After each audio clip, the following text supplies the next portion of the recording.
donnée par Yann Mercier-Brunel et Pascal Boiry. Donc Yann Mercier-Brunel a été professeur des écoles pendant 13 ans dans les quartiers nord de Marseille, puis à Nice, maître formateur, professeur contractuel en mathématiques, puis maître de conférences. Alors, comme il me l'a indiqué lui-même, c'est un fanat d'évaluation. Alors, il travaille sur la parole évaluative des enseignants et les effets sur les apprentissages des élèves. Il est professeur des universités à Aix-Marseille depuis 2023 et donc, en plus de travailler au niveau de la recherche sur l'évaluation, il évalue aussi les formations universitaires puisqu'il travaille au conseil de l'évaluation de l'HCERS pour l'évaluation des formations universitaires. Pascal Boiry a été professeur en lycée à Annecy pendant de nombreuses années, doyen des inspecteurs de 2013 à 2019. Il y a IPR en histoire-géographie, il est CARDI depuis 2020 et c'est également le pilote du groupe de travail 5 du pôle Pégase sur la dissémination. Je crois que je vous ai tout dit, donc je leur laisse la parole et bonne conférence. Merci.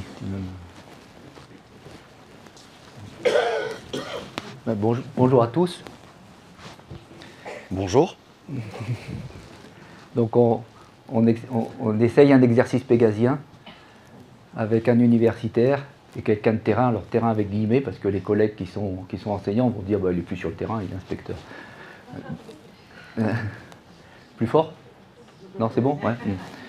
Et donc, ça a été justement comment on articule le travail entre inspecteur et universitaire. Et on a voulu vraiment partir du terrain, donc partir des constats de Pascal, de ce qu'il observe dans les classes, de ce qu'il a vu, de toutes les choses intéressantes et pertinentes qu'il a pu recueillir.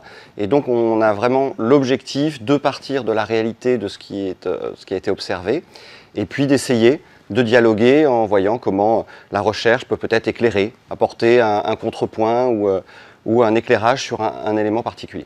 Et sur les premières versions, Yann a dit « Ouh là là !» C'était très foisonnant. C'est-à-dire que le problème, c'est que Pascal a une expérience très très riche et donc comme toujours, on veut mettre beaucoup de choses et on s'est dit qu'on avait que 2 heures. Donc on a laissé d'être raisonnable. Bon, on ne va pas parler pendant 2 heures quand même. Le but du jeu, c'est qu'ensuite, il y a un échange avec vous. Voilà, alors... ouais. Donc la problématique et puis la trame que l'on vous propose, on va essayer de bien le faire à 2 voix, d'avoir des alternances.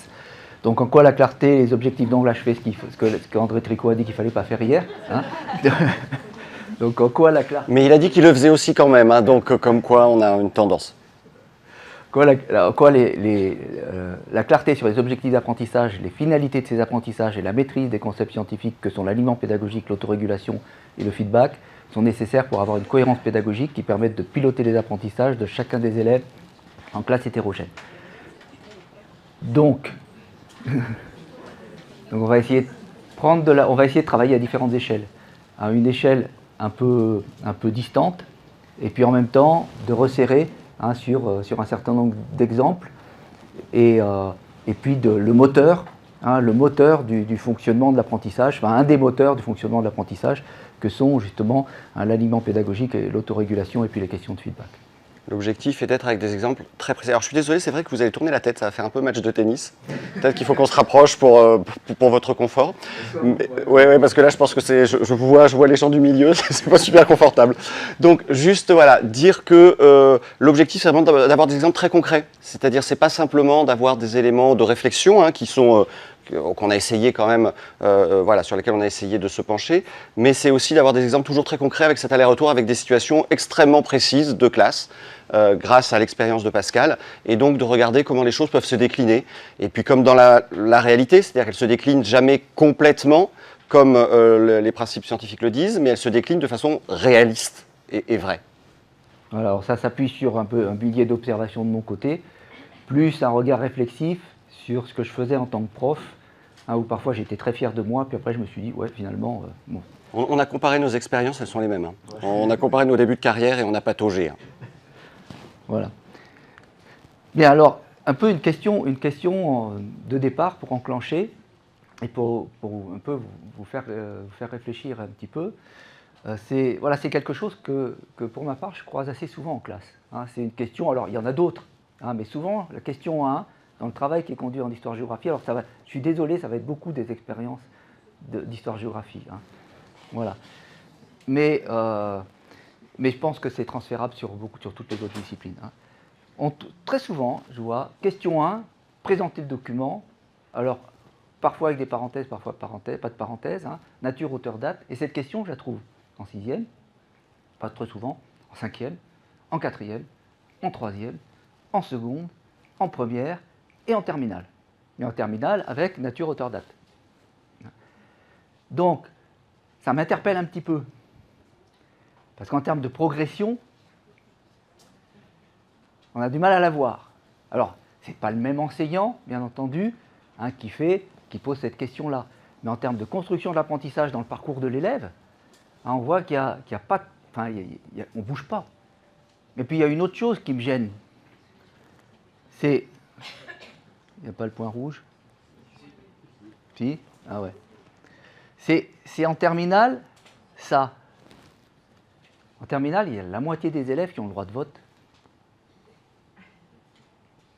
Et quand ils regardent, quand ils écoutent des émissions de télé, quand ils lisent les professions de foi, s'ils les lisent, il n'y a pas d'un côté la profession de foi, et puis de l'autre côté, question 1, présenter le document. Hein, question 2, quel est l'auteur?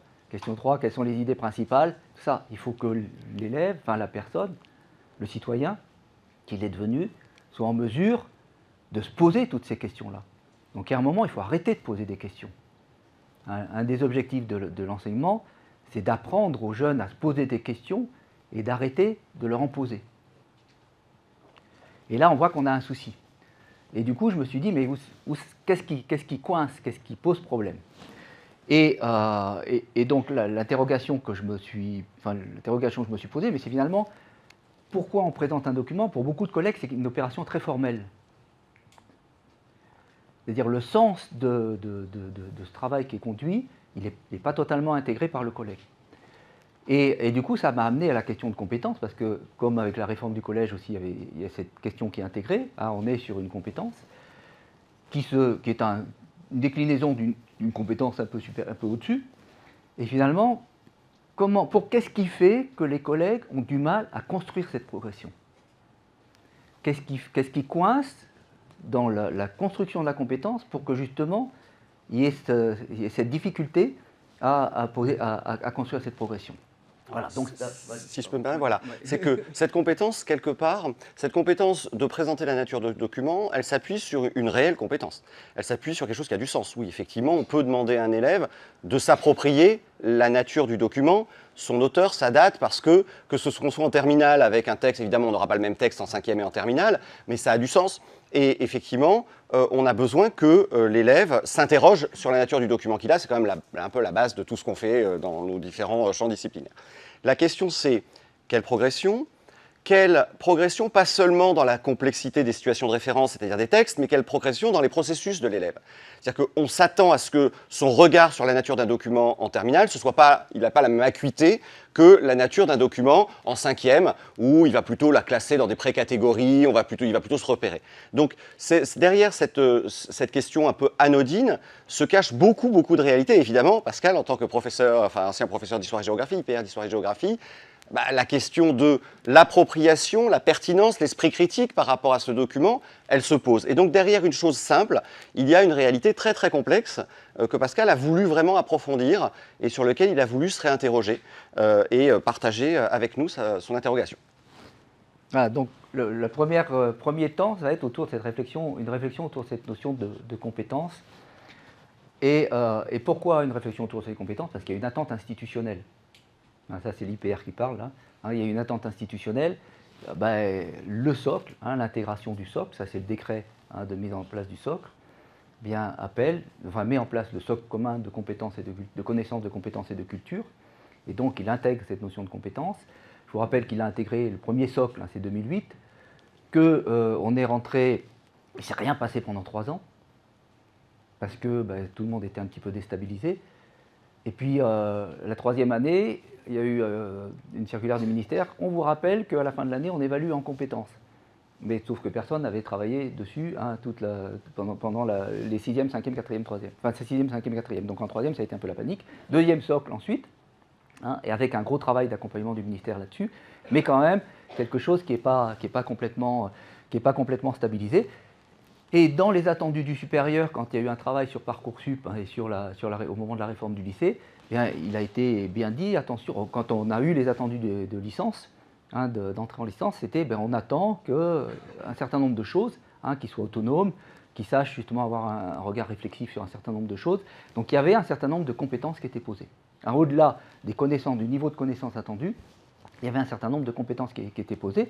Donc en collège, ça a été difficile. En lycée, c'est encore plus compliqué, parce que le collègue qui est en lycée, il y a un niveau disciplinaire attendu qui est supérieur, qui est plus fin, pas qui est supérieur, mais qui est plus fin. Ça, c'est une grosse erreur de dire ça, mais qui est plus fin, qui va plus profondément dans les choses.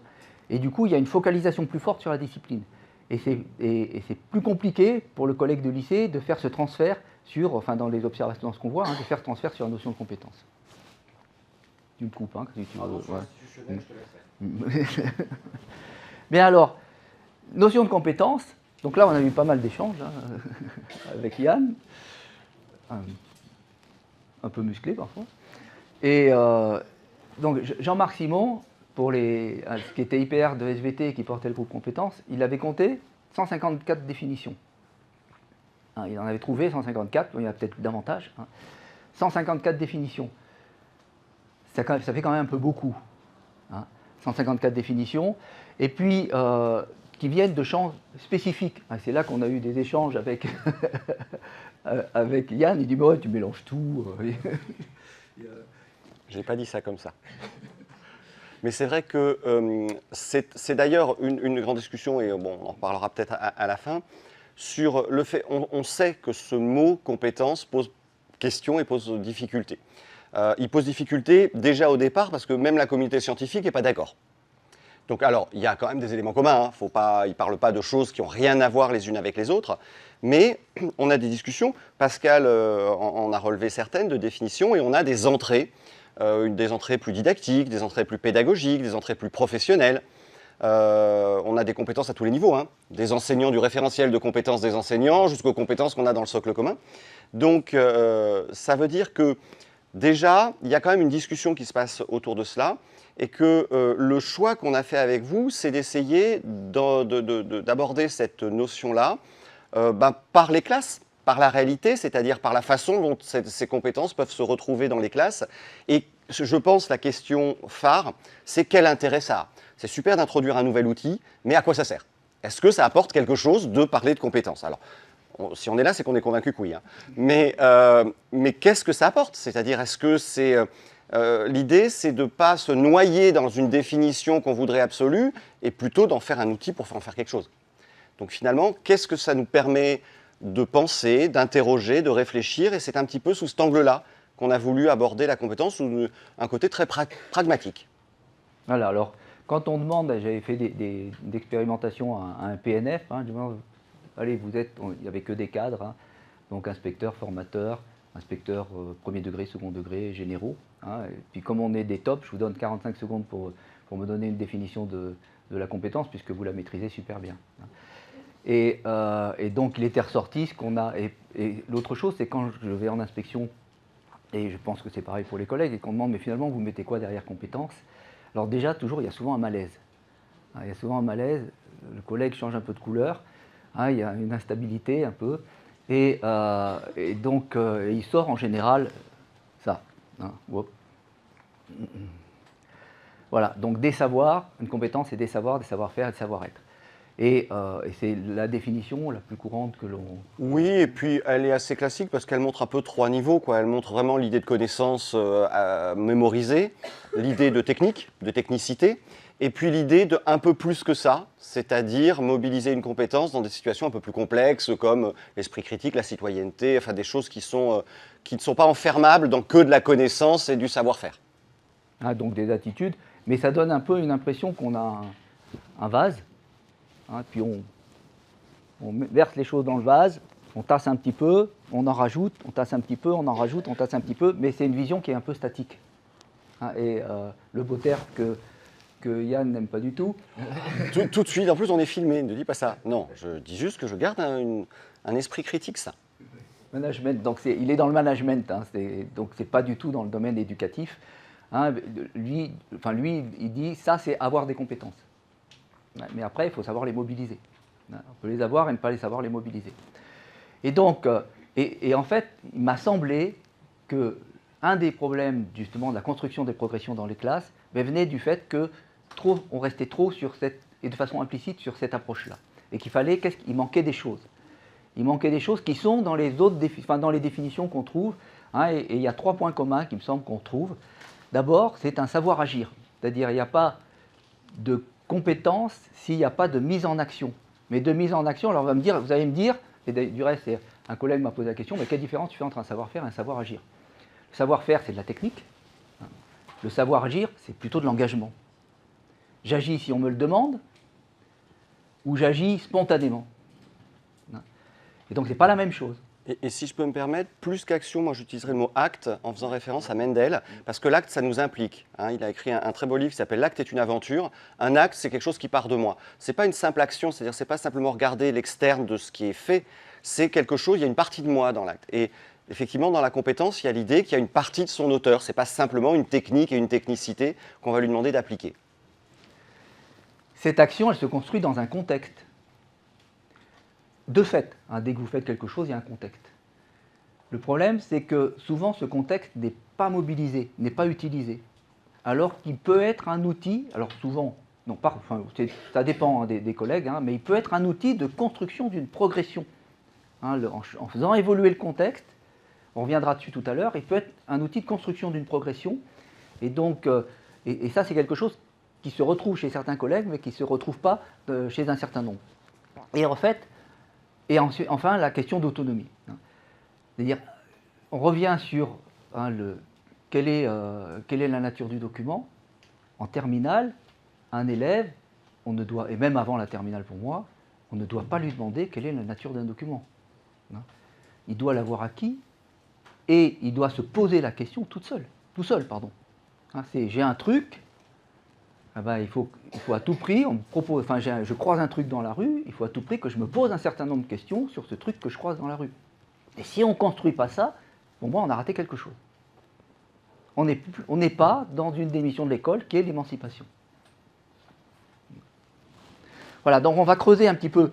Donc, ces 3 éléments-là, ça ne pose pas de souci, hein, Yann a précisé, donc on va s'arrêter plutôt sur les 3 premiers. Hein, sur les 3 premiers, essayer de les décortiquer un petit peu. Dans un premier temps, parce que la compétence aussi dans une classe qui est de fait hétérogène, hein, comment on gère tout ça, comment on gère cette progression, comment on fait jouer ces différents facteurs avec des élèves qui sont différents. Et puis je dirais, c'est sans doute le plus grand apport de l'enseignant. L'enseignant, il n'est pas distanciable, numérisable. Les savoirs, les savoir-faire, les savoir-être, c'est vrai qu'on a des cadres, on a des programmes, on a des choses, on a des éléments. En revanche, le savoir-agir dans sa classe, c'est précisé nulle part. Hein. C'est quand même l'enseignant qui va vraiment construire et impliquer ses élèves dans un savoir-agir ou pas. Le contexte, c'est lui qui va créer. D'abord, il a un contexte qu'il ne choisit pas. Hein. C'est John Lave, l'arena et le setting, hein, c'est-à-dire la partie du contexte qu'il ne choisit pas. Il est dans un certain établissement, avec une certaine population, avec des certains moyens. Dans le second degré, il a un certain emploi du temps, donc il y a quand même des choses qu'il ne choisit pas. Et puis, il a des choses qu'il choisit, c'est-à-dire comment il organise sa classe, ce qu'il met en place, les activités qu'il va utiliser. Donc, il y a un double contexte. Et puis, l'autonomie, l'autonomie, ça s'apprend pas à pas et ça s'accompagne. Donc ça, l'autonomie, c'est clair que l'élève ne l'apprendra pas dans les livres. Il va l'apprendre parce qu'on va l'amener à se poser des questions progressivement, avec intelligence, avec subtilité. D'un élève à l'autre, ce ne sera pas de la même façon parce qu'il a à la maison un potentiel ou un milieu qui l'incite à l'autonomie ou au contraire, pas du tout. Donc, c'est vraiment ces 3 points en vert, c'est vraiment la richesse, le savoir-faire, j'oserais dire l'intelligence de l'enseignant de faire vivre ces éléments-là. Et puis, ce qui apparaît aussi dans toutes les définitions, c'est la notion de ressources, hein, les ressources internes et les ressources externes. Donc quand on travaille sur les savoirs, les savoir-faire, les savoir-être, eh bien, on donne à l'élève un certain nombre de ressources internes, mais il peut pouvoir aller en chercher à l'extérieur, hein, donc ce que je n'ai pas mis là. Et puis les savoirs agir, hein, là on construit aussi une ressource interne. Le contexte peut être fournisseur de ressources externes, hein, je travaille en groupe, où l'enseignant est une ressource externe aussi, hein, selon la façon dont il va travailler, hein, ou des partenaires ou des choses comme ça. Hein. Et puis l'autonomie, c'est une ressource interne à construire. Hein. Alors on va creuser un petit peu, donc le savoir agir. Juste préciser, vous aurez le diaporama, il va y avoir plein de schémas très élaborés que vous pourrez lire à tête reposée par la suite. Vu qu'on a 2 heures, on va aller au point clé des diaporamas, on va pas, justement on va faire ce que dit André Tricot, on ne va pas lire toutes les diapositives. Donc ne vous inquiétez pas, vous aurez à disposition tous ces documents et si on passe un peu vite, ils vous seront remis. Et puis il y a le commentaire, hein, vous avez le commentaire dessous qui permet de reprendre tous les éléments, donc vous aurez tout ça à disposition. Il y a 2-3 diapos sur lesquels on va passer vraiment très très vite. Hein, parce qu'elles demandent justement de se poser dessus et on ne pourra pas le faire là. Hein, donc vous poserez vous tranquillement chez vous ou ailleurs. Hein. Bien, alors savoir agir, c'est une mise en action avec un engagement actif de l'élève. Donc on ne va pas détailler tous les éléments de l'engagement, hein, parce qu'André Tricot en a abordé déjà, vous allez en travailler demain et après-demain. Par contre, ce qui est important, c'est le fil de l'enseignant, hein, justement pour générer et susciter ce savoir-agir, hein, la bienveillance, et tout le travail de Damien Tessier, justement, sur la question du bien-être et des effets que ça peut avoir. Hein. L'explicitation, hein, s'il n'y a pas d'explicitation, ça coince très très vite. Hein, sur ces questions-là. Donc on ne va pas s'arrêter beaucoup dessus. Et puis tout ce qui est les éléments de motivation intrinsèque, hein, que l'enseignant va susciter, va aller chercher, hein, va produire, ou tout ce qui est déjà dans l'élève et qui fait qu'il va s'engager ou pas s'engager. Donc tout ça, ça va amener un rapport à la tâche. Est-ce que j'y vais, est-ce que j'y vais pas, hein, est-ce que je la laisse tomber? Ça va amener un rapport à l'erreur, et sur ce rapport à l'erreur, bien souvent on le limite à pas être indulgent, mais avoir un regard donc, sur l'élève, sur les évaluations formatives. Hein, c'est-à-dire, oui, il s'est trompé, on est dans une progression, tu t'es trompé, c'est pas très grave, mais on est un petit peu sur ce travail-là. Je vais prendre un exemple que j'ai vu dans un cours, alors je ne sais plus si c'est en anglais ou en DNL anglais. Je crois que c'est en DNL anglais. Où l'enseignante, elle fait lire un texte. Elle a un texte, elle en fait lire la moitié par une partie de la classe en anglais, l'autre moitié par l'autre partie de la classe en anglais. Puis après, elle inverse pour avoir que les deux groupes aient bien lu les éléments. Donc on est en lecture frontale. Hein. Et l'enseignante, elle se rend compte que c'est pas terrible. C'est pas terrible. Puis 2, ça ne lui dit pas grand-chose, en fait, sur globalement le bruit qu'elle entend, hein, ou les sons qu'elle entend lui font comprendre que ce n'est pas terrible, mais en même temps, elle a du mal à dire ce qui va et ce qui ne va pas, parce que c'est dans un ensemble. Et du coup, elle dit aux élèves, il faudra relire à la maison parce qu'il y a encore des petits progrès à faire. Hein. Donc là, alors qu'elle aurait pu très bien utiliser, travailler sur le droit à l'erreur, et dire qui a l'impression d'avoir bien lu, qui a l'impression d'avoir encore du mal à lire, et qui a l'impression d'avoir vraiment du mal à lire encore en anglais. Et là, on est sur un droit à l'erreur. Alors, il faut faire attention à ne pas stigmatiser, donc c'est-à-dire qu'il ne faut pas que les élèves qui soient vraiment en difficulté, hein, on les mette en avant, hein, enfin, on les fasse émerger, mais leur faire prendre conscience que c'est normal, justement, à travers le questionnement, c'est normal qu'on ait du mal, à un moment donné, d'énoncer des choses, de faire des choses, et il va falloir le travailler, c'est normal, il va falloir un certain temps pour le travailler. Moi, je vais me permettre de rebondir là-dessus. Sur le rapport à la tâche, évidemment, je renvoie à l'excellente communication d'André Tricot hier. Donc, quelle place de la tâche par rapport à l'apprentissage et quelles questions on peut se poser entre est-ce que la tâche ne prend pas le pas, réaliser la tâche ne prend pas le pas sur l'apprentissage. Le rapport à l'erreur, quand on lit Astolfi, quand on lit Reuter, on a quand même beaucoup de choses qui nous disent l'erreur, c'est quand même le moteur de l'apprentissage, hein, et on le sait. Je veux dire, je pense que si vous êtes ici, vous en êtes tous convaincus. Dès le moment où on réfléchit sur ces pratiques, on sait que l'erreur est un matériau intéressant à travailler avec les élèves. Les questions de motivation intrinsèque et motivation extrinsèque, c'est des choses qui sont aussi extrêmement importantes. Et les travaux récents montrent bien comment intrinsèque et extrinsèque c'est pas une dichotomie. Hein. C'est-à-dire qu'en gros, pour faire plaisir, je vais en intérioriser une partie. Enfin, c'est très compliqué ce qui se passe en réalité. Et vous le savez avec vos élèves, comment ils vont le faire pour eux, pour leurs parents, pour vous, comment c'est un peu brouillon et comment c'est pas très clair. Et puis la prise de risque, je pense que c'est aussi un élément très important. Là, je dirige une thèse d'un doctorant qui vient du champ de l'EPS et qui travaille sur la prise de risque dans l'évaluation, mais pas que dans l'évaluation d'EPS. C'est-à-dire la prise de risque que l'élève y prend quand il accepte d'être évalué, quand il s'investit dans une tâche qui va être corrigée. Et il y a un risque.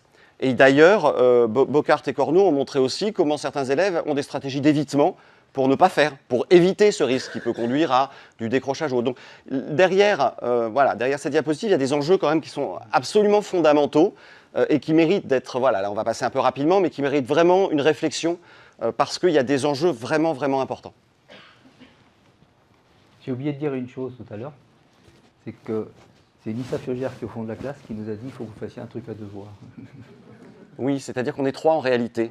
Il y en a une qui est cachée, qui ne se voit pas, mais on est 3. Parce qu'elle a beaucoup regardé justement les trucs pour dire, ben voilà, moi, en tant que prof, ce qui m'intéresse, c'est ça. Quoi. On avait une tutrice. Ouais. Il ne veut pas. Là, je l'éteins. Voilà, alors, deuxième chose, dans un contexte. Alors, il y a tous les éléments qu'a évoqué Yann tout à l'heure, hein, c'est-à-dire tout ce qui est le contexte externe sur lequel on n'a pas de prise, hein, le contexte familial, le contexte social. Le contexte établissement, l'enseignant a une partie de prise, le chef d'établissement aussi. Hein. Puis après, il y a le contexte d'espace d'apprentissage, hein, sur lequel on peut jouer. Est-ce qu'on met de la nouveauté? Est-ce que c'est un contexte habituel? Est-ce qu'il est calme? Est-ce qu'il est bruyant? Enfin, est-ce qu'on utilise des tables? Est-ce qu'il y a des tables individuelles et qu'on peut les bouger ou pas? Hein, ou au contraire, est-ce qu'on est en autobus et on ne bouge pas de l'autobus?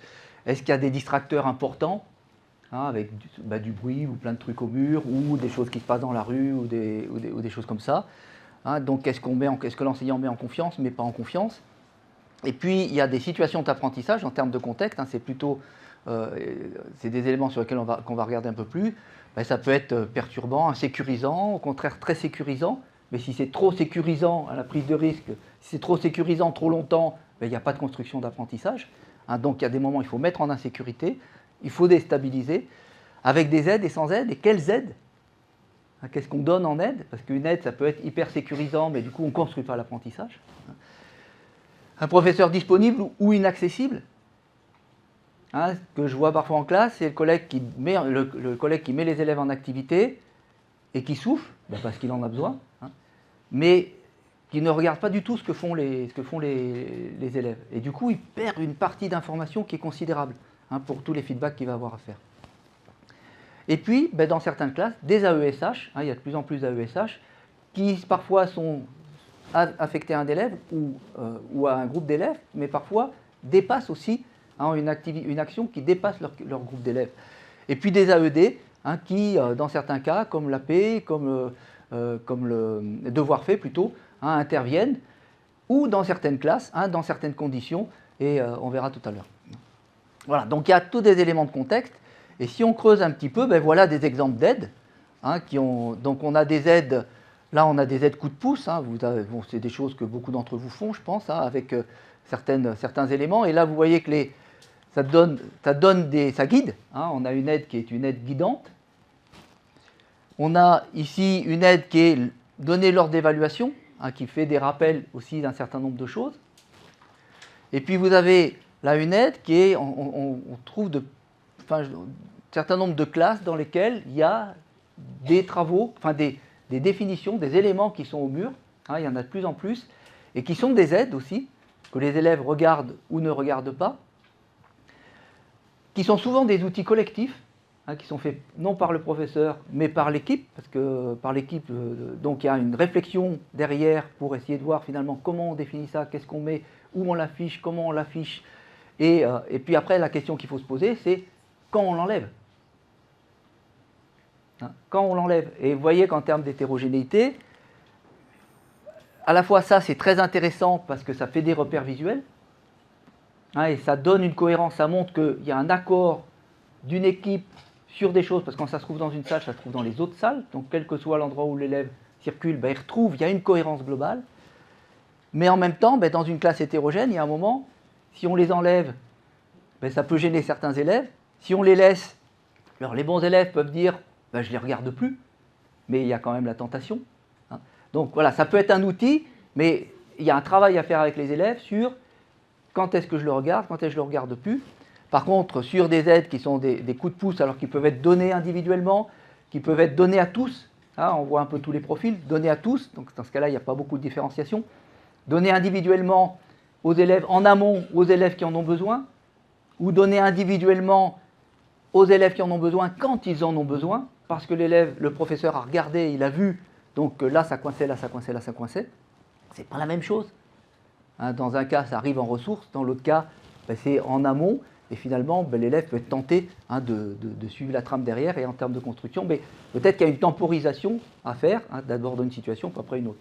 Alors ça renvoie à l'idée de l'étayage, hein, qui est une idée qu'on connaît tous. Et l'étayage, c'est la traduction d'un mot anglais qui a été développé beaucoup par Jérôme Brunner, qui se dit scaffolding. Et scaffolding, ça ne veut pas dire exactement étayage, ça veut dire échafaudage. Ça veut dire que chez Brunner, il y a l'idée que c'est un échafaudage qui soutient la structure, mais qui a vocation à disparaître.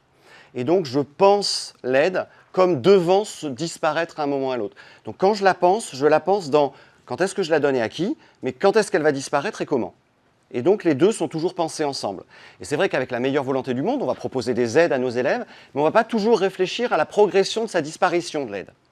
Et ça, c'est intéressant parce qu'on a dans l'étayage deux questions. On a un, est-ce que c'est un guide procédural qui fait que quand je la retire, il n'y a plus rien et tout s'effondre et que finalement l'aide devient vitale pour l'élève?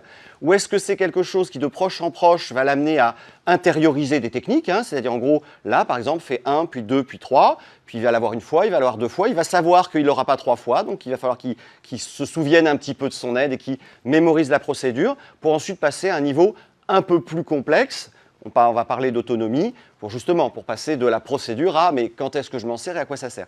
Donc il y a vraiment dans ces éléments-là toute une réflexion pédagogique à avoir sur l'usage de l'aide qui, alors par manque de temps et puis peut-être parfois aussi parce qu'on est tout seul dans sa classe et qu'on bricole un truc et que c'est déjà bien que ça existe, mais on n'envisage pas toujours sa disparition et le processus qu'il y a derrière. Ce qui est normal, c'est très compliqué.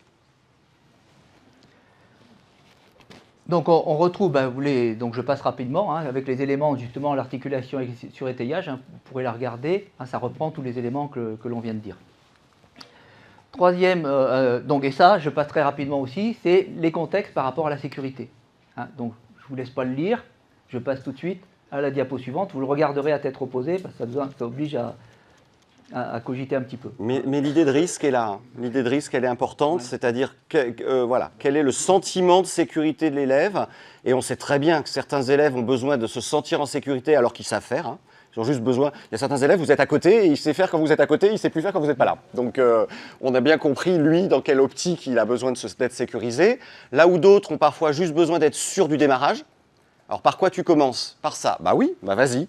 Et enfin voilà, on sait très bien qu'on a une variété d'élèves, mais que l'élément de sécurité, l'élément affectif, il est fondamental pour beaucoup d'élèves en difficulté. C'est vrai que souvent les élèves en réussite ont souvent l'assurance en eux pour faire, mais parfois cet élément de sécurité devient l'élément bloquant et c'est dommage.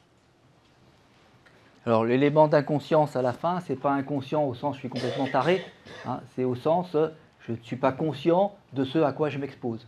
Et donc, il va falloir que je gère au fur et à mesure que ça arrive. Bien. Mais cette mise en sécurité, le fait d'enlever cette sécurité, justement, et de complexifier petit à petit, montre que le contexte est un élément important pour construire cette progression. Hein, jouer sur le contexte est un élément essentiel pour construire cette progression. On renvoie au sentiment d'efficacité personnelle, hein, que vous connaissez sans doute et que vous trouverez dans la littérature sur comment appuyer le sentiment d'efficacité personnelle d'un élève. Dernier point, hein, donc un des objectifs, c'est d'amener l'élève, hein, des finalités de l'enseignement hein, et de l'école, c'est d'amener l'élève à penser seul, hein, à s'émanciper et donc à construire cette autonomie.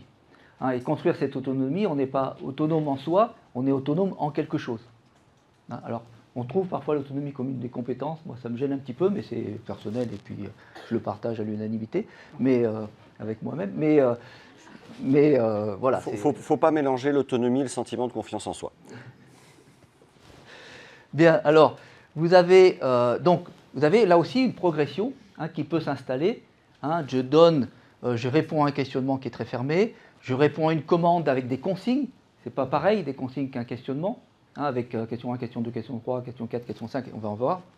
Et puis, un questionnement qui est encore plus ouvert, hein, et qui va me demander d'aller chercher des ressources qui ne me sont pas obligatoirement données, et des ressources qui sont mises à disposition, ou au contraire, des ressources qu'il va falloir que j'aille systématiquement chercher, et sans avoir de questionnement. Et à la fin, hein, je suis confronté à une situation, je vais mobiliser mes ressources internes, je vais mobiliser mes ressources externes, est-ce que j'y vais, est-ce que j'y vais pas, hein, et tous ces éléments-là sont l'émancipation, c'est justement que l'élève, enfin, ou le jeune, ou que l'adulte qu'il est devenu, soit en mesure de décider lui-même, hein, j'y vais ou j'y vais pas, en fonction des compétences, de la maîtrise que j'ai, des ressources internes dont je dispose, des ressources externes dont je dispose, de la façon dont je sais que je vais faire face à cette situation ou pas. Et on reprend à la question initiale sur le document, par exemple, hein, la lecture de documents. C'est-à-dire comment on peut entendre en début de scolarité, qu'on est des élèves moins autonomes, donc on va poser des questions pour guider leur regard, et comment on s'attend à ce qu'un élève de terminale, quand on lui donne un document, la première chose qu'il se demande, c'est d'où ça vient. Alors, voilà un tableau qui est difficilement lisible, mais pareil, hein, vous regarderez. Puis l'idée, c'est de travailler cet après-midi sur des choses un peu de ce type-là et de creuser sur d'autres compétences. Donc là, on est sur une compétence analyser un document ou un ensemble documentaire qui se trouve dans plusieurs disciplines, hein, qui est mobilisé dans plusieurs disciplines. Et souvent, je me suis rendu compte que les collègues, parce qu'on est tous surchargés, qu'on soit inspecteur, chef d'établissement, enseignant, formateur, on a une accumulation des tâches, hein, qui se multiplie depuis un certain temps, une accumulation des tâches, et donc on est de plus en plus dans le faire et de moins en moins dans le penser. Et du coup, là, l'idée, c'est de prendre un peu de temps pour aller dans le penser. Et donc, quand on met en place ces questions d'autonomie, de contexte, hein, et de savoir agir, mais finalement, au bout du compte, quand je veux analyser un ensemble documentaire ou un document, hein, sur cette compétence-là, où je veux qu'au bout du bout, l'élève soit, ou le jeune qu'il est devenu soit. Et donc, je pose une cible. Je pose une cible, je vais mettre les lunettes, parce que je ne connais pas par cœur. Hein. Mais, donc ça, c'est une définition, c'est un objectif que je vous pose. Hein, on vous en posera d'autres sur d'autres compétences cet après-midi, à mettre en débat. Hein, ce n'est pas une vérité. Ça pourrait être, par exemple, être capable de porter un regard critique étayé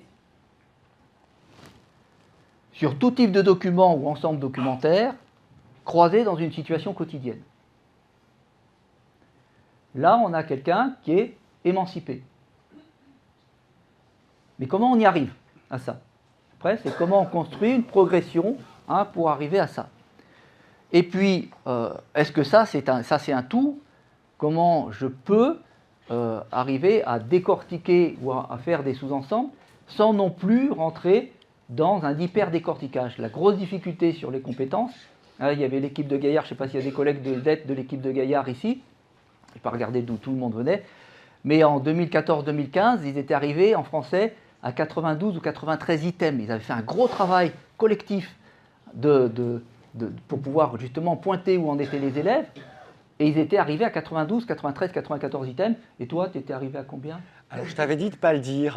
Quand j'ai commencé, j'étais arrivé à 107. Je m'en souviens encore, c'était il y a 20 ans. Hein. Donc on a tendance, on veut se sécuriser, on a tendance justement à faire tout un tas d'étapes, mais ce n'est pas utilisable. C'est pas utilisable, et du coup, qu'est-ce qu'on en fait? Donc là, l'idée, c'est de prendre un petit peu de hauteur, prendre un petit peu de recul, et d'avoir quelque chose qui ne sont pas des descripteurs, hein, qui sont plutôt des repères, hein, des repères pour construire cette progression autour de l'émancipation. Donc, des composantes, hein, que vous avez ici, et puis ensuite 4 niveaux. Alors, ils sont dans ce sens-là, on peut les mettre dans l'autre sens, hein, c'est pas un souci, mais ils sont dans ce sens-là parce que, pour ma part, je les ai construits dans ce sens-là. Hein, c'est-à-dire, je suis parti de ça, j'ai décortiqué, et dit finalement, la dernière étape, c'est quoi dans chacun de ces éléments, de ces composantes. Et puis après, l'étape d'avant, c'est quoi? Puis l'étape d'avant, c'est quoi? Puis l'étape d'avant, c'est quoi? Et on arrive à 4 ensembles, hein, un découpage en 4 temps.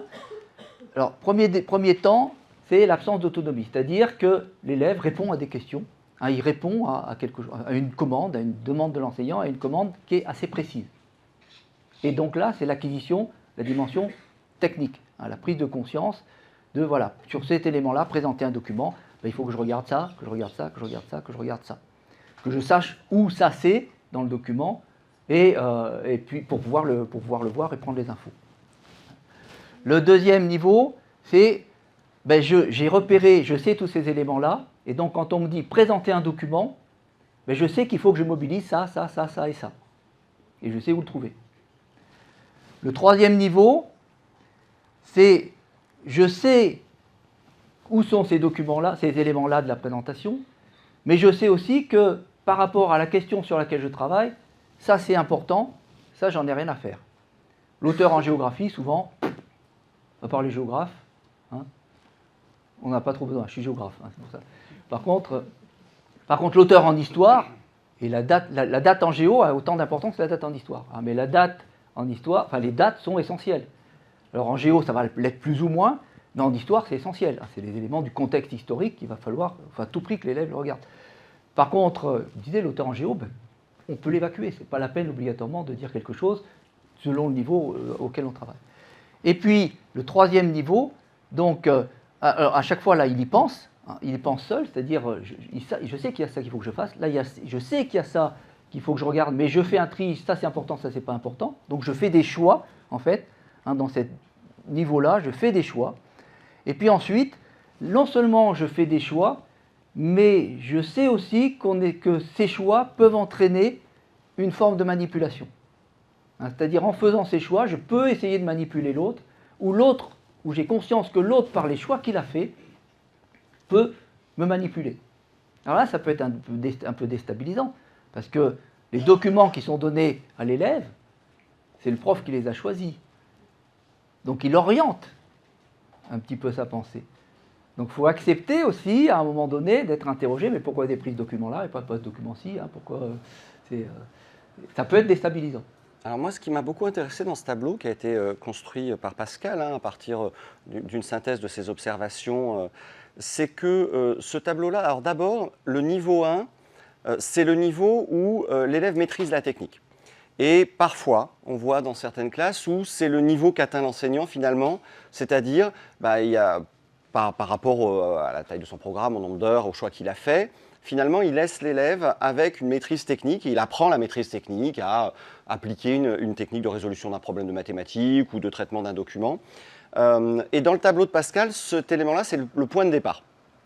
Je dis ça parce qu'à l'université, parfois c'est pareil. Hein. C'est-à-dire qu'en gros, en TD, on voit nos étudiants qui travaillent des éléments techniques. Puis le jour du contrôle terminal, ils ont un problème complexe. Et alors, ils ne comprennent pas le lien qu'il y a entre le TD et le contrôle terminal. Parce qu'ils se disent, mais c'est ça qu'on a travaillé, vous êtes sûr? Le tout étant supérieur à la somme des parties, forcément, ça ne marche pas bien. Donc là, on part de l'autonomie. L'idée du niveau 2, c'est vraiment cette autonomisation de la technique, c'est-à-dire je suis à l'aise avec la technique, je sais l'appliquer, je n'ai pas besoin qu'on m'aide ou je n'ai pas besoin de coups de pouce. Je vois bien que là, il faut que je fasse ça, puis ça, puis ça. Tout à l'heure, on voyait avec l'étayage, j'ai intériorisé mon coup de pouce, quoi. En gros, j'ai mes méthodes, tout va bien.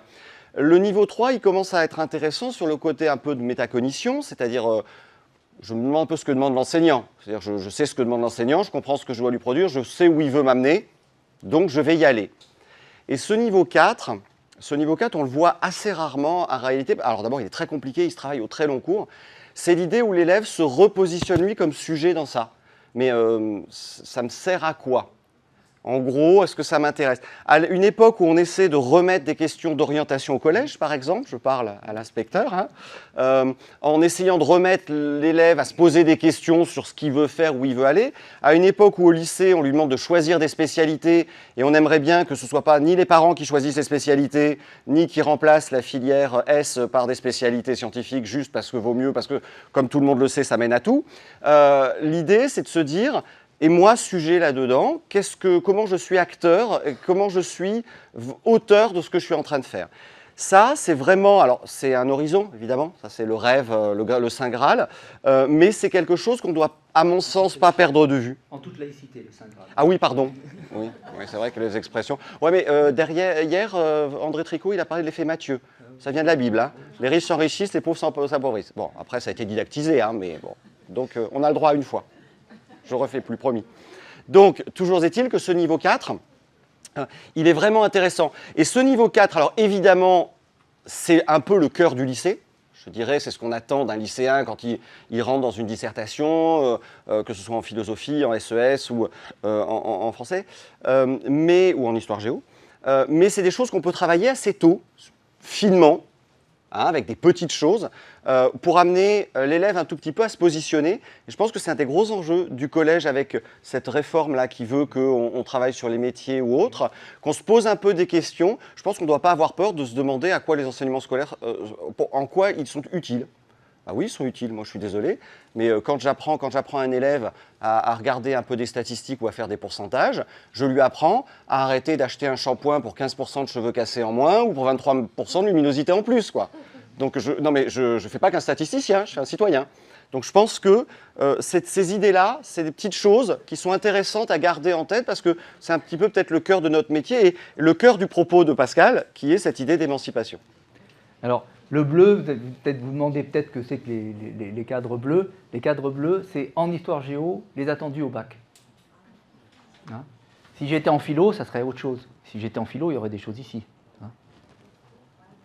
Vous voyez? Hein? Voilà. Mais du coup, ça vous montre que, en fait, on n'a pas des attendus de même niveau, hein, et qu'on n'est pas au niveau 4. Hein? Oui? C'est drôle, Pascal, que la dernière ligne, il n'y ait pas de bleu. Oui, ouais. C'est parce qu'au bac, on ne demande pas l'opinion. Mais oui, c'est vrai, ouais. C'est une très bonne remarque. Du coup, il m'a déstabilisé. Alors, par contre, ouais, donc l'idée, vous voyez, c'est... Alors, il n'y a pas dans ce tableau-là, et vous travaillerez ceux qui sont sur les ateliers cet après-midi, il n'y a pas d'idée de j'y arrive pas. Qu'est-ce que je ne sais pas faire? Parce qu'à chaque niveau, au début, je ne maîtrise pas, j'ai du mal, puis petit à petit, je me stabilise, puis petit à petit, là, je sais bien, mais c'est une fois que je sais bien, il faut vraiment que l'enseignant fasse passer à l'étape au-dessus. Je vais avoir du mal au début, je me consolide, je maîtrise, paf, je passe à l'étape au-dessus. Et quand on voit la question, présenter le document, nature, auteur, date, on voit, quand on la voit en terminale, on est coincé là. Il reste tout ça. Hein? Et donc, en termes d'émancipation, ça coince, ça pose problème. Alors, donc là, je l'ai détaillé, mais vous êtes arrivé à lire, vous regarderez un peu plus tout à l'heure. À froid, c'est pas argumenté. Alors, quelques exemples. Quelques exemples de situations. Donc, voilà un exemple de situation. Je ne sais pas comment vous voyez. Alors, finalement, quel est l'objectif de l'enseignant là? L'objectif d'apprentissage de l'enseignant ou de vérification d'apprentissage de l'enseignant, parce qu'on est sur une évaluation. Rechercher des éléments dans un texte. Oui, l'information. Vous avez du mal à vous mettre d'accord. Ouais, alors, donc on voit là la difficulté de gérer de l'hétérogénéité. On voit la difficulté de gérer de l'hétérogénéité. Pour moi, l'objectif de l'enseignant, il est dans le 9. Alors, vous avez peut-être du fond, vous avez peut-être du mal à voir. Mais d'après vos connaissances et le texte, quelles sont les conséquences de la révolution industrielle au point de vue environnemental, économique et humain? Donc il y a une analyse de texte qui est un texte littéraire. Et ça fait penser à ce que disait André Tricot hier, c'est-à-dire dans le texte littéraire, il y a des éléments qui mettent une charge très forte, alors qui sont un peu interrogés justement dans le questionnement, mais qui mettent une charge très forte sur des éléments qui sont des éléments un peu annexes. Donc ça interroge sur quel texte littéraire on peut prendre dans une discipline. Et ça ne veut pas dire qu'il ne faut pas en prendre. Et donc on a un certain nombre de questions, mais voyez, si on suppose que l'objectif c'est là, vous avez des élèves qui n'ont besoin que de ça, que de cette question. Mais s'ils ne répondent qu'à cette question-là, ils ont 5 points sur 20. Alors, vous voyez, en termes de construction d'un devoir dans une classe où finalement les élèves en sont à des niveaux différents, est-ce que je donne le même devoir à tout le monde? Et si je ne donne pas le même devoir à tout le monde, comment je l'évalue? Comment je l'évalue pour être dans une logique d'équité, équité ou égalité? Est-ce que je mets les mêmes notes? Est-ce que je donne les mêmes notes ou pas? On dit oui, il est gentil, mais il ne donne pas la réponse. Je ne vous la donnerai pas parce que c'est à réfléchir et ça va dépendre des cas, des situations, des contextes, de l'endroit où vous en êtes dans votre progression. Ça, c'est un autre exemple. Observez, il y a une quinzaine de jours, donc dans un collège à Comte-de-Savoie, en Savoie, avec... donc vous aviez le schéma qui était donné à droite et les élèves disposaient d'une photocopie d'une page, d'une double page d'un manuel, avec des documents qui étaient essentiellement des tablettes cunéiformes. Et l'enseignant était accompagné d'un AED, les deux ayant été formés par l'équipe d'apprenance donc à justement l'observation, l'analyse, l'interrogation, la discussion avec les élèves sur les difficultés qu'ils rencontrent et la compréhension de ces difficultés qu'ils rencontrent. Et on est dans un collège REP, et vous aviez dans la classe à peu près 20% d'élèves qui étaient décrochés ou décalés, pour prendre la terminologie d'apprenance, et avec des PAP, un élève Ulysse, donc une hétérogénéité très très large, et puis des élèves qui tournaient très, très fort.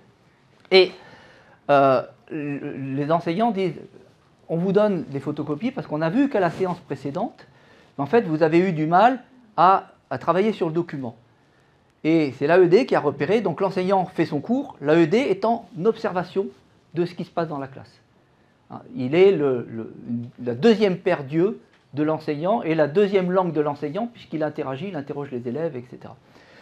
Et ils sont aperçus qu'en fait, ils ne savaient pas, ils avaient du mal à identifier ce que c'était qu'un document et donc c'était un point bloquant. Donc ils leur ont donné une photocopie et puis ils leur ont dit, consigne orale, avant de commencer, puisque vous allez avoir besoin du document, entourez-nous le document 1. C'est une question que j'ai jamais pensé à poser en 35 ans de carrière, ou 37 ans de carrière. Entourer le document 1. Il y en a un tiers qui était incapable d'entourer le document 1. Certains étaient complètement en mode panique. Je ne peux pas écrire sur la table. J'ai ma feuille, c'est mon document, je ne peux pas entourer sur la table. L'élève vraiment paniqué, mais je ne peux pas écrire sur la table. Vous en avez d'autres qui entouraient le petit rond. Il y en a d'autres qui entouraient le 1 dans les questions. Et puis, vous en avez quand même 2 tiers qui entouraient le bon document. Comment voulez-vous que ce tiers-là puisse avancer? Il est complètement bloqué. Et donc là, on voit qu'on a un retour en arrière. On est dans le premier niveau, au premier niveau, et on a même un niveau vraiment bas du premier niveau. Et donc, l'équipe en a pris conscience, et ils ont pris le temps, et ça c'est important, de revenir en arrière pour justement asseoir et stabiliser ça, cette chose-là, en sachant qu'il faudra qu'ils y reviennent parce que ça ne sera pas encore stabilisé pour tout le monde. Bon, passe. Alors là, un autre exemple, donc collège Lucie Aubrac, avec des groupes, ça vous le voyez, des groupes justement mis en place d'une gestion de l'hétérogénéité. J'ai des élèves qui sont autonomes, je les mets à travailler tout seuls. J'ai des élèves qui sont un peu moins autonomes, je les mets à travailler tout seuls, mais avec des aides et des éléments un peu plus détaillés. Et puis je prends le groupe d'élèves, l'enseignante prend le groupe d'élèves qui sont décrochés et décalés. Et ce qui me semble important là, c'est l'articulation avec l'AP et l'approfondissement. C'est-à-dire comment j'identifie dans la classe des éléments donc, que je vais mettre en place et que je vais construire, et comment collectivement on va poursuivre ce travail en AP soutien, ou comment on va poursuivre le travail d'approfondissement, pour ceux qui sont un peu plus solides, en AP approfondissement. Ou dans devoir fait, ici aussi. Dans les deux. Et donc comment on construit une continuité, ce n'est pas la classe qui est une bulle, comment on construit une continuité entre l'AP et ces éléments. Bon, j'accélère, ça je vous passe, vous le regarderez tranquillement. Et donc une progression avec donc, les 4 éléments que l'on a évoqués, une cible, et puis des éléments qui sont extérieurs à la classe, sur lesquels on va s'appuyer pour gérer cette hétérogénéité, mais pas uniquement dans le domaine classe. Voilà. Et vous aurez remarqué, voilà comment au dernier niveau, Pascal a mis une bulle un peu différente dans un verre un peu différent pour montrer qu'effectivement l'attitude, la posture de l'enseignant et le type d'intervention de l'enseignant va quand même être un peu différent sur les plus hauts niveaux parce que l'enseignant va être moins soutenant ou va être moins guidant et va être de plus en plus ce que Anne Jorot appelle l'apostrophe évaluative, c'est-à-dire va être de plus en plus sur ces hauts niveaux, hein, donc pour les élèves qui sont là, à apostropher l'élève en disant « mais qu'est-ce qui te permet de dire ça? Tu t'appuies sur quoi? C'est une affirmation? C'est une question ?» pour arriver à ces hauts niveaux justement où l'élève va un peu se positionner par rapport au document en disant « il n'y a pas de souci, c'est ton point de vue, mais comment tu l'étayes, comment tu le justifies, comment tu l'argumentes ?» Point de vue, ce n'est pas juste une idée comme ça qui devient un dogme, hein, puisque c'est quand même un des enjeux, particulièrement par les temps qui courent, de sortir l'élève des dogmes pour l'amener à avoir une pensée critique. Voilà, donc maintenant, comment on travaille au niveau du moteur de tout ça, qui est la construction de l'apprentissage, hein, une fois qu'on a eu ces éléments qui sont un peu dans cette perspective un petit peu et cette progression qu'on peut installer. L'alignement pédagogique, je vais te laisser... Alors ça c'est l'alignement selon Pascal Bory, ça c'est l'alignement en triangle. Donc c'est un alignement pas aligné. C'est-à-dire par 3 points ne passe pas qu'une seule droite, hein. Je ne suis pas mathématicien mais ça ne marche pas. Donc vas-y, donc commence et puis je... Oui, donc oui, pourquoi alignement? Alignement, moi, ça m'a posé problème. Hein, parce que l'idée d'alignement, c'est il y a l'objectif, il y a l'activité pédagogique et il y a l'évaluation derrière. Donc ça peut suivre, mais en même temps, derrière, pour moi, c'est derrière cette idée d'alignement, il y a un équilibre. Il y a un équilibre, c'est-à-dire qu'il faut qu'il y ait un équilibre entre l'objectif, l'activité qu'on conduit et l'évaluation qu'on mène. Et du coup, pour moi, pour montrer cet équilibre, pour matérialiser cet équilibre et cette cohérence, la meilleure figure, c'est le triangle équilatéral. Voilà. Mais finalement, quand on parle d'alignement avec un triangle équilatéral, ça pose problème. Ça fait bizarre, oui, surtout pour les plus matheux d'entre vous, mais dont je fais partie, ça fait bizarre. Mais ce qui est intéressant, parce que évidemment c'est intéressant, c'est que l'alignement pédagogique, c'est un concept, c'est de dire effectivement mes objectifs, les tâches que je propose et l'évaluation, tout est aligné, l'élève il est évalué à partir des activités qu'il a faites, en fonction d'un objectif qu'il connaît, bon. Sauf que dans la vraie vie, ça ne se passe pas comme ça. Dans la vraie vie, c'est pas j'arrive avec ma feuille de papier, je vais aligner magnifiquement mon cours et tout va bien aller. Dans la réalité, on ajuste en permanence. On a prévu une activité, oui, mais on évalue. Comment est-ce qu'on va évaluer ça? Non, mais ça, je ne peux pas l'évaluer. Donc finalement, est-ce que je le fais dans ce chapitre-là ou est-ce que je le reporte dans le chapitre d'après? Bref, on est en permanence en train de s'ajuster entre l'objectif de notre séquence, les activités qu'on met en place et l'évaluation qu'on va donner. On ne va peut-être pas mettre l'exercice qu'on avait prévu au début de la séquence parce qu'on a bien vu que ce n'est pas du tout passé, ça ne sert à rien de les planter. Donc on va peut-être déporter ça sur la séquence d'après.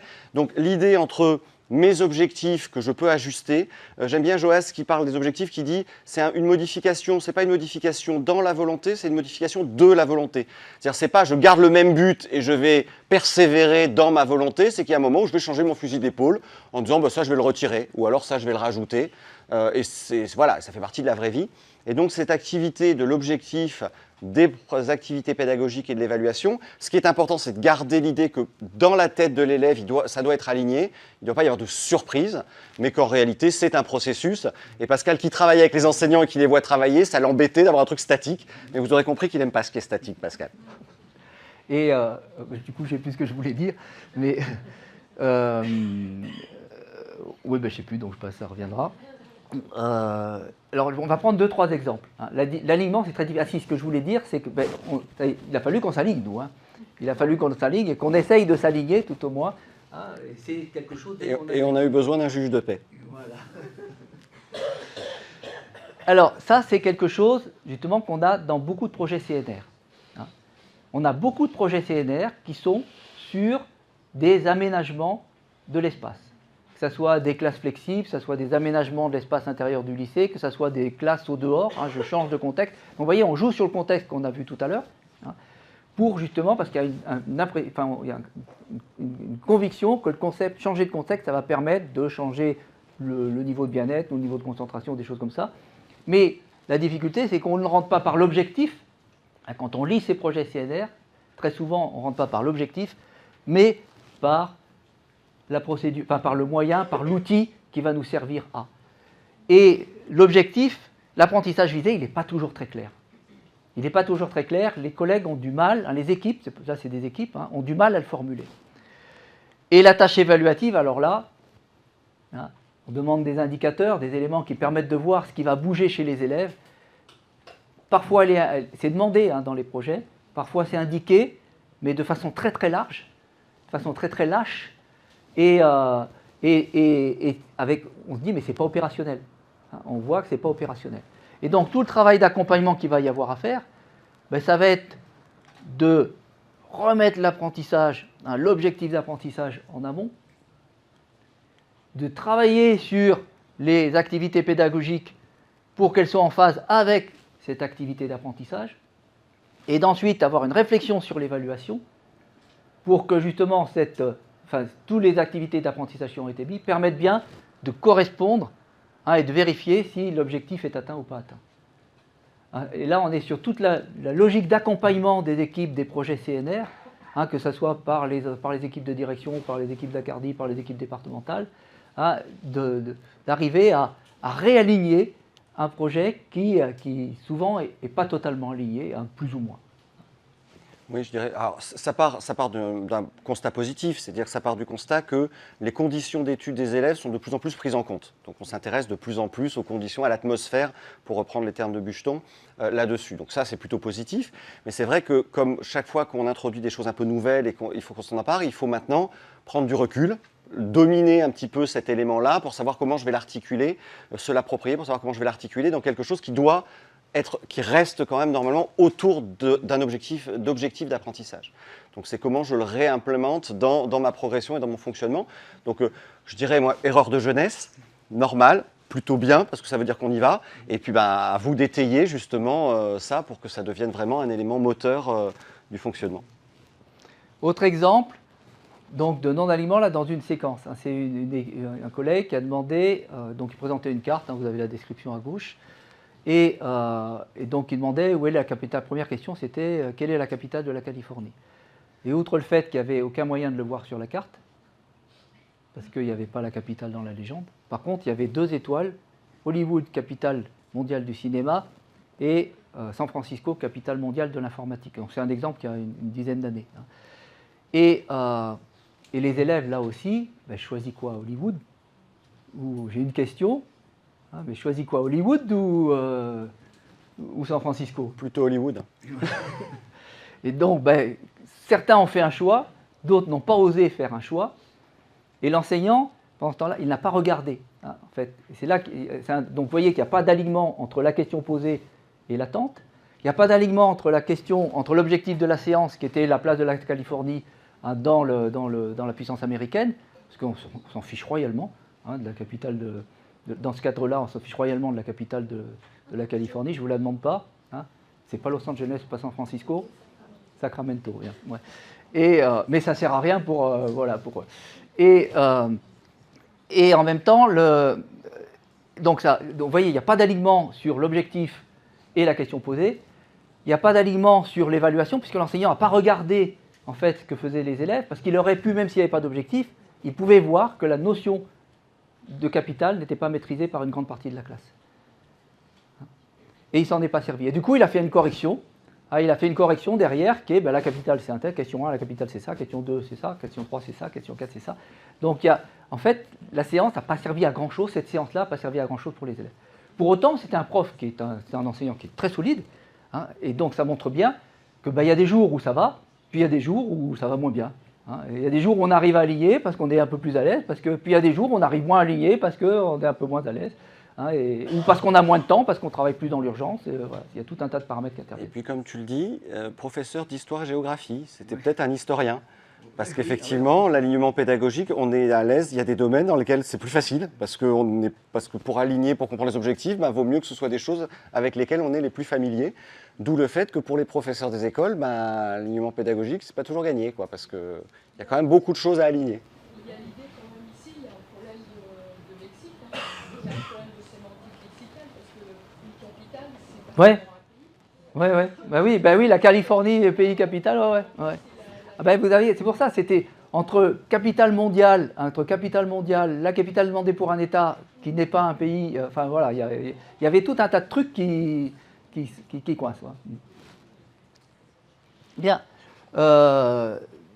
Donc celui-là, c'est...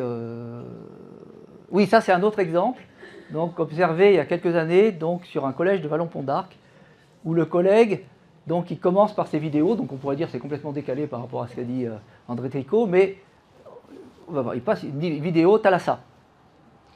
Donc Thalassa, Sydney, hein, c'est Habiter les littoraux, Thalassa, Sydney, donc une vidéo Thalassa, enfin une introduction Thalassa, donc des belles nanas en bikini, bien bronzées, des beaux mecs bodybuildés, hein, et bien bronzés, des yachts, du sable jaune, de la mer bleue, des grosses voitures, des grosses maisons. Et puis il demande aux élèves, donc ça dure 3-4 minutes la vidéo, puis il demande aux élèves qu'est-ce que vous en pensez.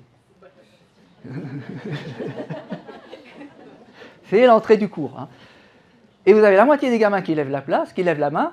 Alors bien sûr, il n'a pas interrogé individuellement la moitié des gamins, mais les deux ont dit, ben, c'est peut-être pas comme ça partout à Sydney. On était en 6e, et là, j'ai été scotché. Là, j'ai été scotché, et on était en janvier. Donc, il y avait une partie de la classe qui avait acquis un certain nombre de choses, une autre partie qui ne l'avait pas encore acquis. Hein. Et donc, après, dans l'entretien, j'ai dit, mais comment vous en êtes arrivé là? Et il me dit, bah, moi, c'est très simple. Les gamins, ils sont tout le temps en train de regarder leur téléphone portable et de regarder des vidéos sur leur téléphone portable. Donc, pour moi, c'est essentiel qu'ils aient un regard critique sur l'analyse, qu'ils sachent analyser une vidéo et qu'ils aient un regard critique sur la vidéo. Donc, toutes mes séances, je les commence par une vidéo, et toutes mes séances, c'est qu'est-ce que vous en pensez? Et donc, comment on construit ce regard critique? Hein. Donc, on est sur une partie simplement de la séance, hein, mais là, on a un alignement PEDA, hein, qui est, j'ai un objectif qui est très clair, je mets en place une procédure qui est très claire et qui est assez simple, et je vérifie, hein, j'ai une évaluation qui est très claire derrière. Oui, et puis je ne suis pas du tout sûr que ce soit contradictoire avec ce qu'a dit André Tricot, parce que justement, comme l'objectif, c'est la vidéo devient un objet d'apprentissage. Donc ça veut dire que l'objectif, c'est justement de déconstruire la vidéo. Donc ce n'est pas une vidéo... André Tricot parlait plutôt, à mon sens, des vidéos distractives, c'est-à-dire des vidéos qui n'apportent pas de valeur ajoutée réelle. Là, je travaille sur l'objet vidéo à partir de mes connaissances en géographie, et je vais pouvoir regarder qu'il y a différents contextes économiques et qu'en bord de plage, tout le monde n'est pas bodybuildé. Moi, j'habite sur la Côte d'Azur, je suis désolé, je suis dans les autres volets. Et puis derrière, donc, vous aviez un constat, prise de recul, donc on vient de voir. À partir de là, on va faire une hypothèse. Hein, peut-être que ce n'est pas partout comme ça. Et ensuite, la séance, elle est, on donne des boulots et on vérifie effectivement est-ce que c'est partout comme ça ou pas. Hein. Voilà. Un exemple donc, qui montre, ça qu'on voit de plus en plus, donc des collègues, donc là c'est un collègue formateur, hein, qui essaye de mettre de la cohérence justement, hein, de faire de l'alignement en donnant des éléments. Donc on est dans une forme d'explicitation, on donne des éléments, hein, qu'est-ce qu'il va y avoir, hein, tout au long de la séance.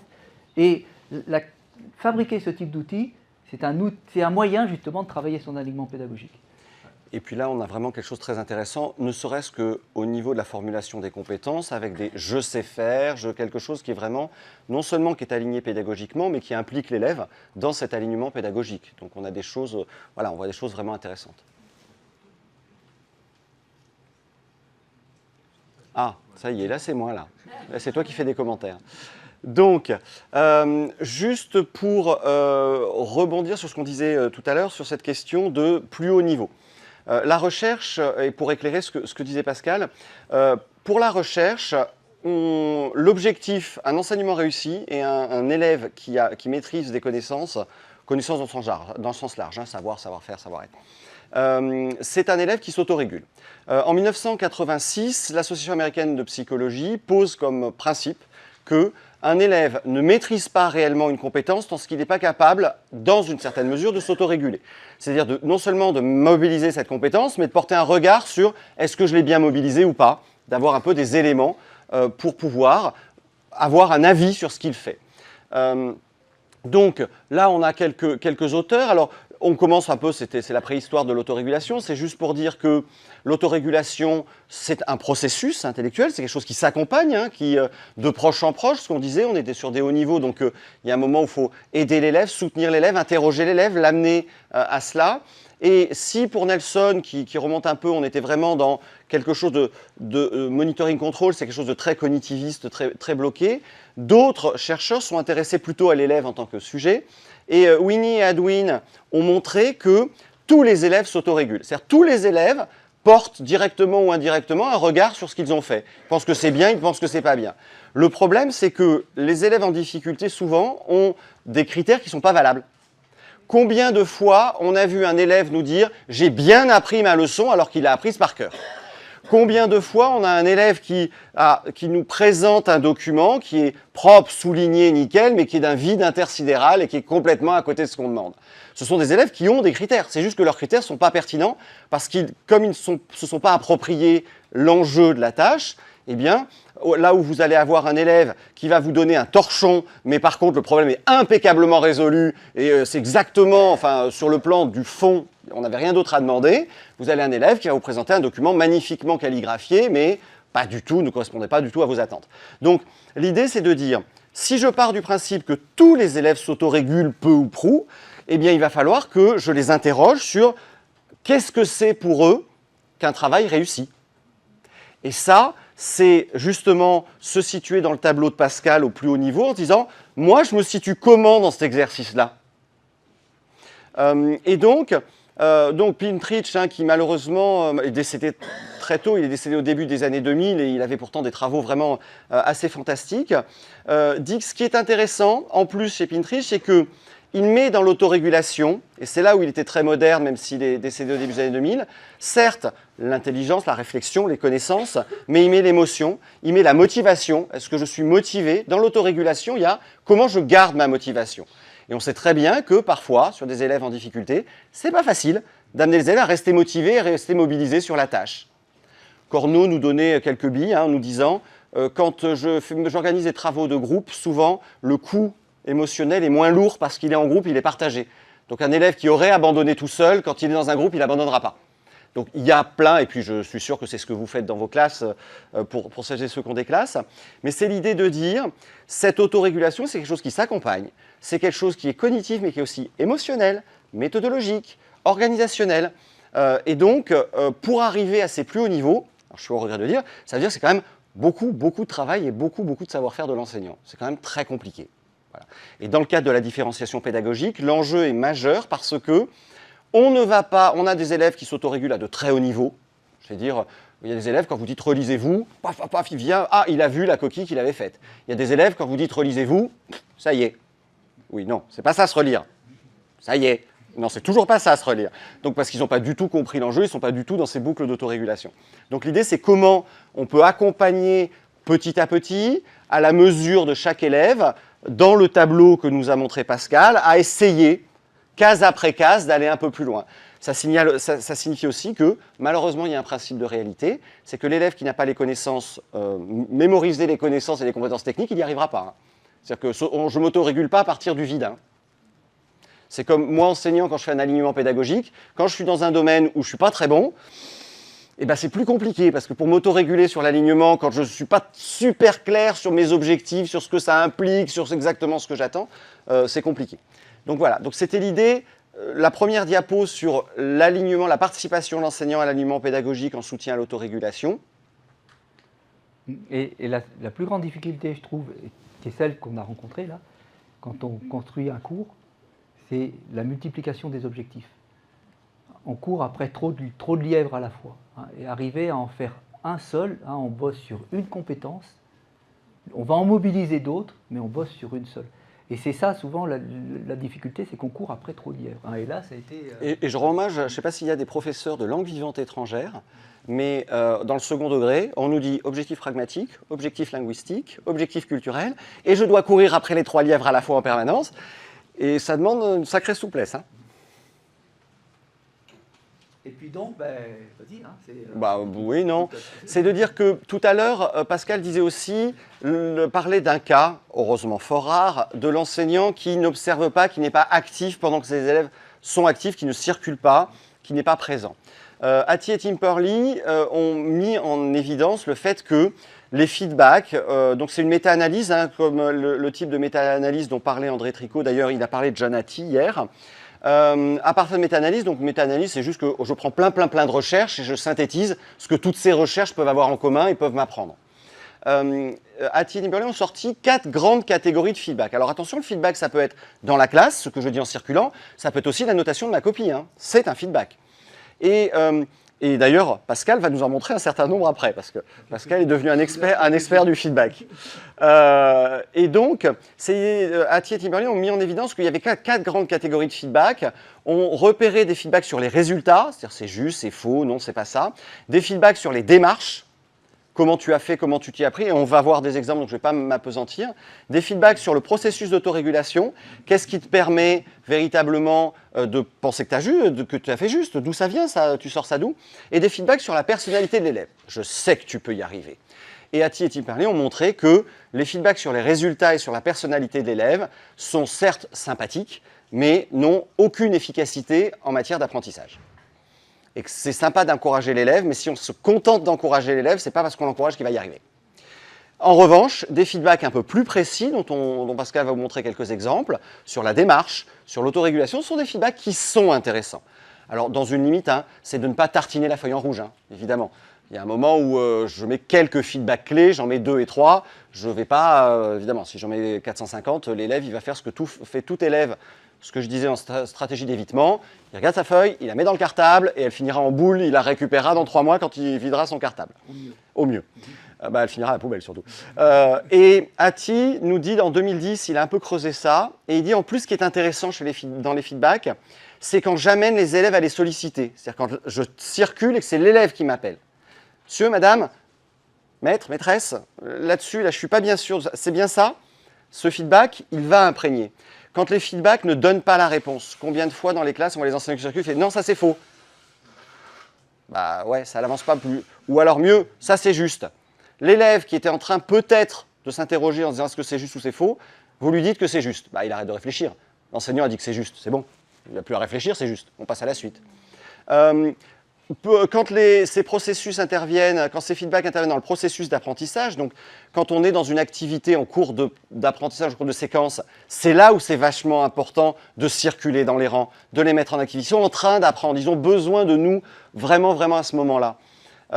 Quand ça permet à l'élève de comprendre l'origine de son erreur, quand les feedbacks aident à développer une stratégie pour aller résoudre la tâche, assez rarement, on ne le voit pas très souvent et pourtant c'est dommage. André parlait hier du côté du tissage, du côté j'introduis la séquence en disant à quoi ça va servir ou je me projette. Mais ce qui est intéressant aussi, c'est quand je commence une tâche un peu complexe, de dire aux élèves, ok, on commence par quoi? Vous vous souvenez par quoi on commence? Vous allez faire quoi? C'est quoi votre plan là pour faire ça? Pour déjà amener l'élève à se projeter, parce que l'autorégulation, c'est d'abord une projection dans la tâche. Et certains élèves ne se projettent pas du tout. Donc l'idée, c'est de se dire, on commence par quoi? Est-ce qu'on peut simplement se dire collectivement, qu'est-ce qu'on va faire pour faire cet exercice que je vous ai donné? Donc ça, c'est un feedback qui est vraiment intéressant. Et puis, évidemment, ça, c'est aussi une des fonctions de l'étayage de Brunner, l'élève qui se paume dans l'exercice, c'est-à-dire qu'il commence et puis il ne sait plus exactement où il doit arriver. Donc c'est une tâche, souvent dans les tâches un peu complexes, on dit, mais souviens-toi, je t'ai demandé quoi précisément? Parce que dans les travaux d'écriture, par exemple, il y a des élèves qui se laissent embarquer dans le travail d'écriture et à la fin, les fameux hors-sujets qui ont maillé notre scolarité, qui sont un élève qui se laisse entraîner de proche en proche et qui à la fin ne répond plus à la consigne. Donc tous ces feedbacks-là, tout ça pour montrer que c'est quand même extrêmement intéressant, de différer le retour évaluatif, c'est-à-dire de ne pas dire si c'est juste ou faux trop vite, et d'avoir des feedbacks qui amènent l'élève à réfléchir et à s'émanciper, pour reprendre les termes de Pascal, pour essayer véritablement d'être un petit peu acteur de ce qu'il fait. Puis là, je rends la parole à Pascal pour tous ces magnifiques exemples qu'il va nous présenter. Ouais, et puis, petit peut-être un arrêt sur... Donc il y en a 2 qui sont en gras, parce que tu disais, Yann, sont les plus importants, ce sont ceux qui sont les plus efficaces. Et puis là, je réalise en les regardant que c'est là-dessus que travaille justement Sylvain, le CAREC, Sylvain Joly et son équipe. Ils vont creuser ces éléments-là. Voilà un premier exemple.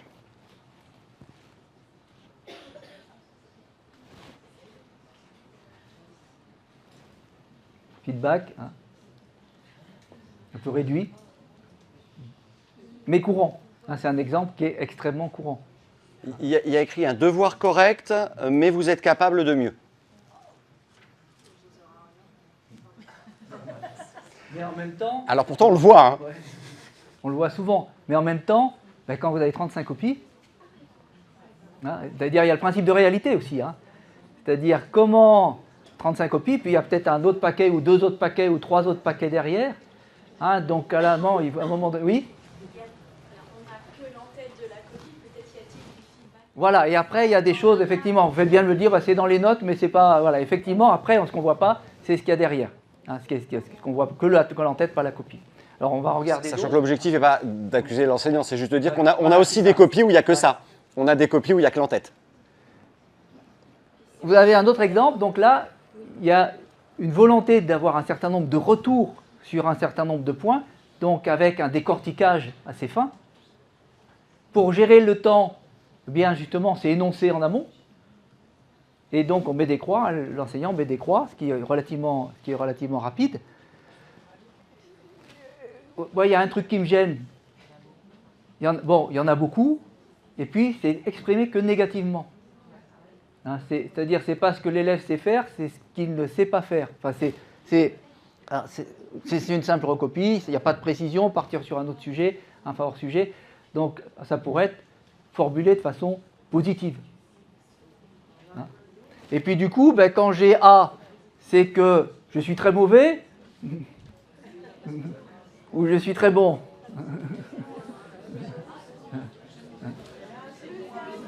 Voilà.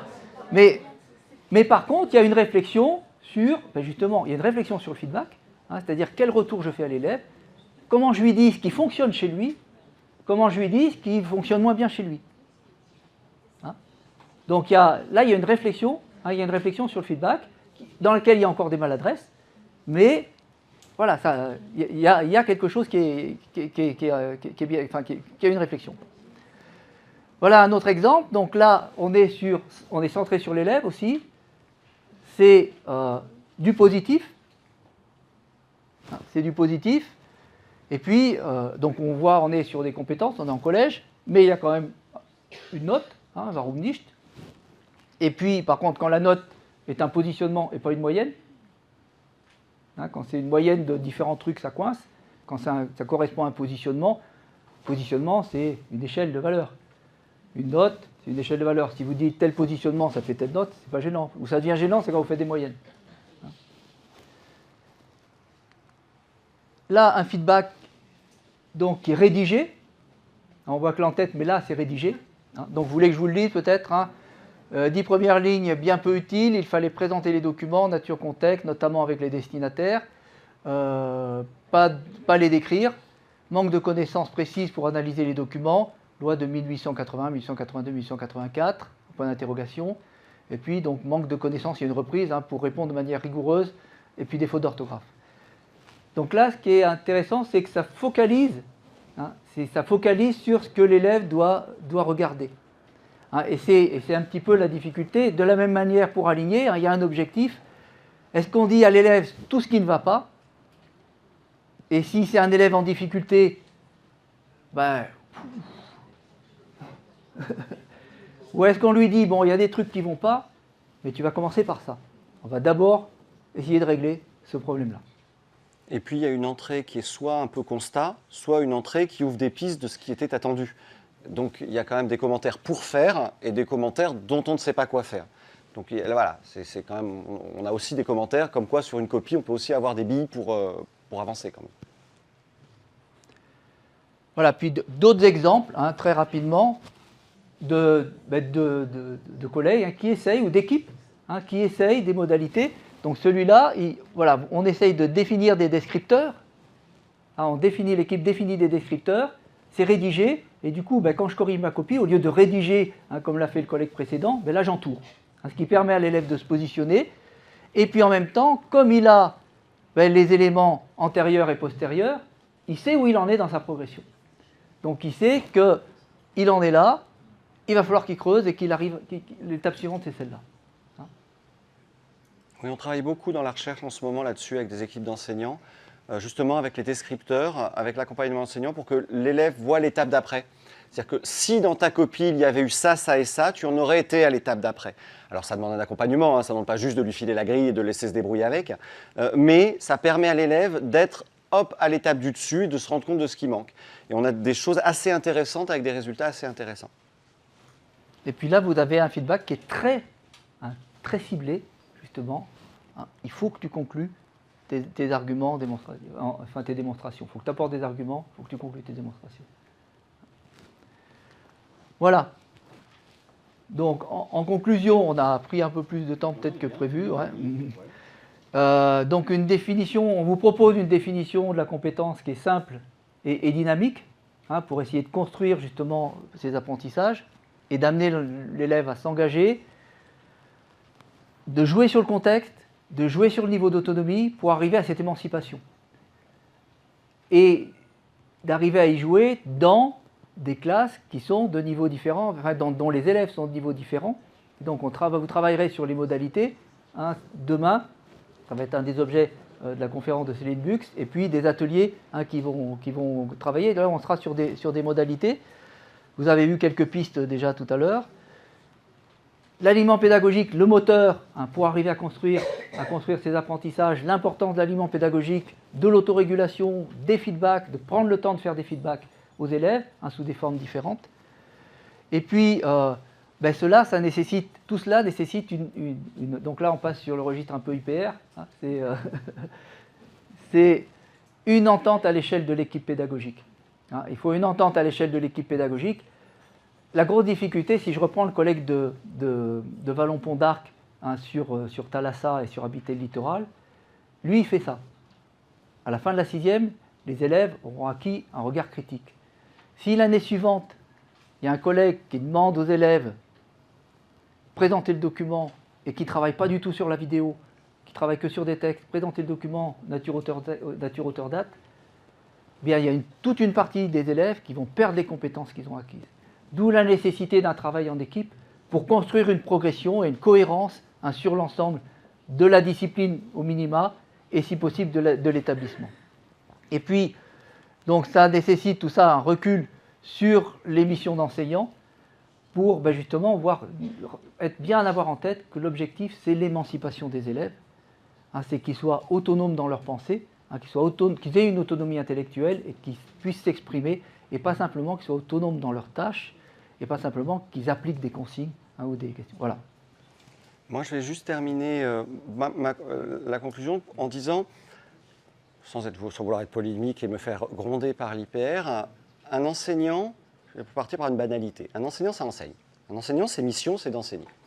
Et on voit, il me semble, on a essayé de vous montrer que par sa discipline, par son enseignement, il peut travailler sur l'esprit critique, il peut travailler sur l'émancipation, il peut travailler sur des tas de valeurs qui sont, que l'institution nous demande, mais peut-être nous demande parfois un petit peu sur des strates et des couches qu'on nous rajoute avec des missions qu'on nous rajoute.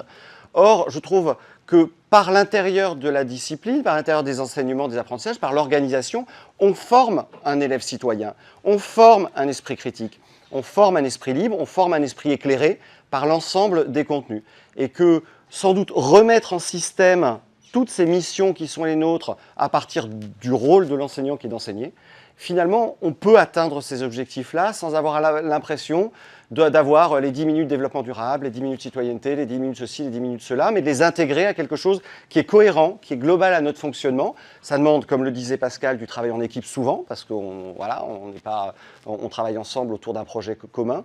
Mais voilà, l'idée, c'était au niveau de la différenciation pédagogique, des ressources, des moyens. C'est compliqué, hein, on ne va pas dire que c'est simple, parce que ça ne l'est pas, mais c'est possible. Et c'est possible véritablement d'aller vers une émancipation de nos élèves par le biais d'une forme de différenciation pédagogique qui les amène à partir des enseignements, développer ces attitudes-là à haut niveau.